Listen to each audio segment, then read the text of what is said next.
Welcome back to the channel everyone. कैसे हैं आप सब? आई होप सब लोग बहुत बढ़िया से होंगे।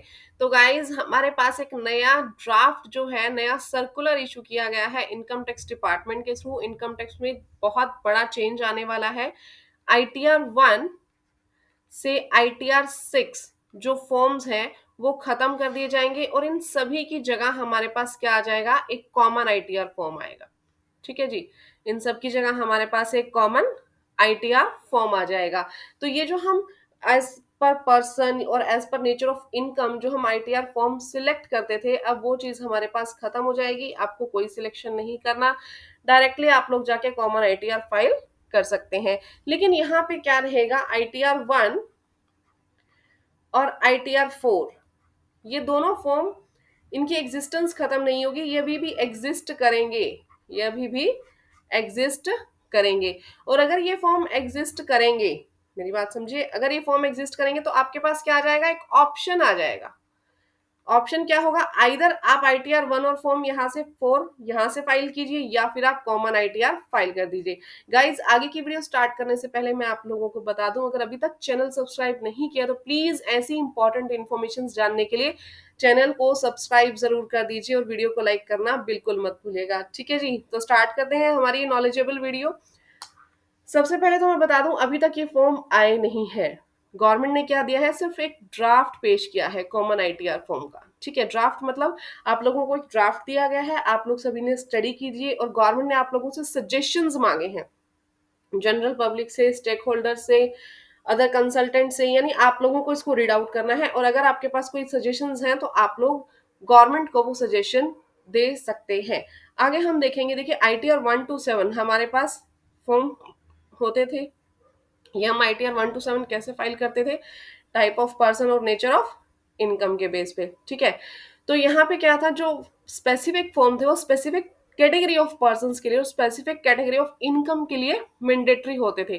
तो पर्सन को सिलेक्ट करना पड़ता था कि उसकी इनकम कौन सी है, किस नेचर की इनकम है, उसी के अकॉर्डिंग वो अपनी ITR सिलेक्ट कर लेता था। लेकिन अब क्या होगा, अब होगा यूं कि ITR 7 को छोड़ के ITR 1 to 6 क्या कर दिए जाएंगे, 1 to 6 को मर्ज कर दिया जाएगा। लेकिन अभी भी मैंने जैसे कि आपको बताया, ITR 1 और 4 क्या रहेंगे, एग्जिस्टेंस में रहेंगे। And as per your convenience, अपनी कन्वीनियंस के हिसाब से आप चाहें तो 1 और 4 इसमें से जो भी आपका फॉर्म है वो फाइल कर सकते हैं, या फिर कॉमन ITR आप लोग फाइल कर सकते हैं। क्लियर? अब सबसे बड़ी बात क्या है, गवर्नमेंट ने ये जो कॉमन ITR फॉर्म लेकर के आई है, इसके अंदर इंडिविजुअल और जो नॉन बिजनेस टैक्स पेयर है, ठीक है, इसके लिए सबसे ज्यादा बेनिफिट है।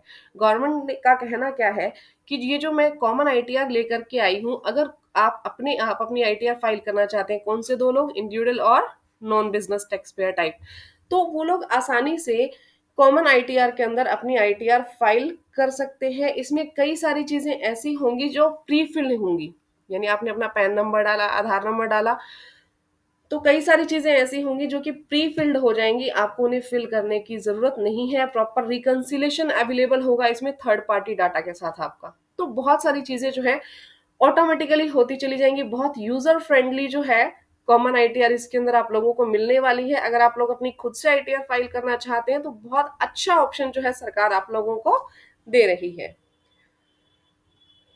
नेक्स्ट अगर हम देखें, जो स्कीम आपके पास दी गई है कॉमन ITR की, इसमें सबसे पहले तो है आपके पास बेसिक इन्फॉर्मेशन आप लोग देंगे, कंपुटेशन ऑफ टोटल इनकम इसके अंदर आपके पास आएगी, कंपुटेशन ऑफ टैक्स आएगा शेड्यूल ITI TTI में। ठीक है जी, तो ये सब शेड्यूल्स आपके पास दिए गए हैं। उसके बाद जो आपके पास ITR है, इसे कस्टमाइज्ड किया गया है। ठीक है, कस्टमाइज्ड का मतलब क्या है, जो टैक्स पेयर को जिन जो भी एप्लीकेबल होंगे शेड्यूल, सिर्फ वही शेड्यूल्स उसे दिखाई देंगे, अदर शेड्यूल्स उसे दिखाई नहीं देंगे। अब ये किस बेस पे होगा, आपसे कुछ एक क्वेश्चंस पूछे जाएंगे।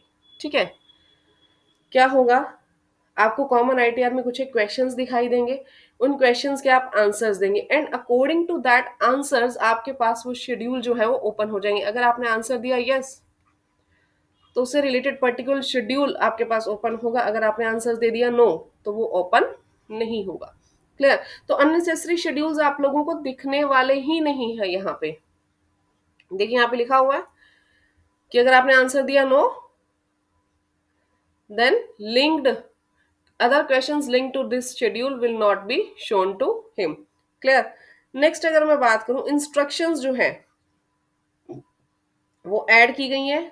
रिटर्न को फाइल करने के साथ साथ आपको सारी डायरेक्शंस इंस्ट्रक्शंस मिलेंगी रिलेटेड शेड्यूल्स के साथ। नेक्स्ट वन, जो भी आईटीआर आपके पास डिजाइन की गई है, ठीक है, उसमें हर एक रो होगी जिसमें कंटेन होगी वन डिस्टिंक्ट वैल्यू ओनली, यानी एक रो के अंदर एक ही टाइप का डाटा होगा जो आपको उसमें फिल करना है। इससे रिटर्न जो एक सिंप्लीफाई कर दी गई है, जो प्रोसेस है रिटर्न फाइल करने की वो बहुत ही सिंपल हो गई है।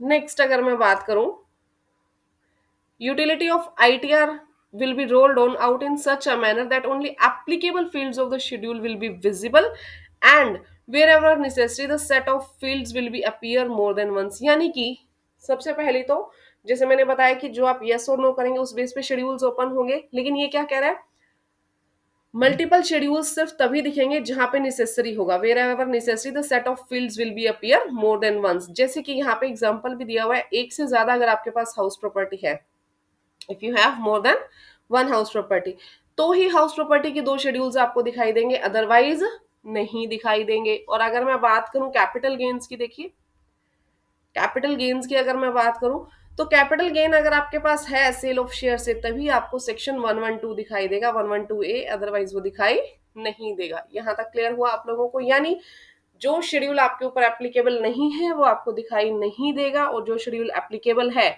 और अगर मोर देन वन आपको शेड्यूल रिक्वायर्ड है, एप्लीकेबल है, तो वो मोर देन वन ही आपको दिखेंगे, अदरवाइज अननेसेसरी कोई भी डाटा इसमें नहीं दिखेगा। तो कंफ्यूजन बहुत कम हो जाएगा, किसके लिए, टैक्स पेयर के लिए।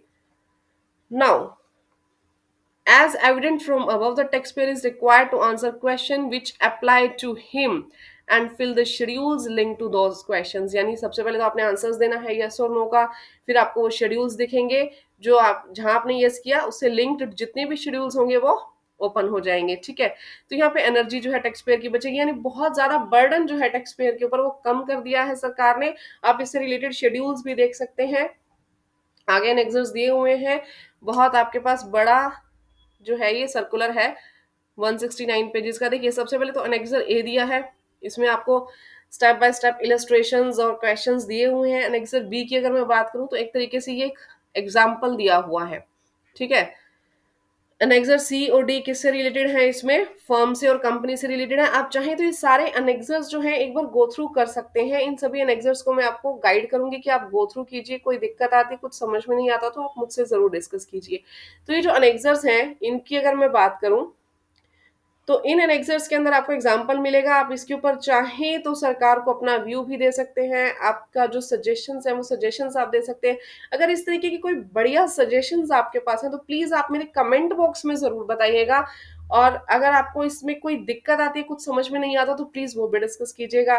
गाइज अगर आपको मेरी ये वीडियो अच्छी लगी हो तो प्लीज वीडियो को लाइक और चैनल को सब्सक्राइब करना मत भूलिएगा। Thank you, bye bye, take care.